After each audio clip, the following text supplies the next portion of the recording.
মস্তিষ্ক সচল রাখতে আমাদের প্রতিদিন কমপক্ষে 2.5 লিটার পানি দরকার। তো রমজান মাসে আমরা কি করতে পারি?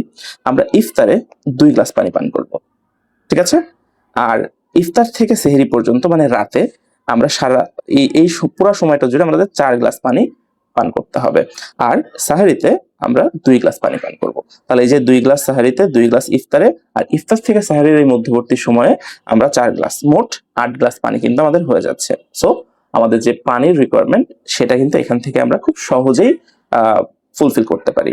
আর সুগার স্পাইকস, এটার ব্যাপারে আমাদের সচেতন থাকতে হবে।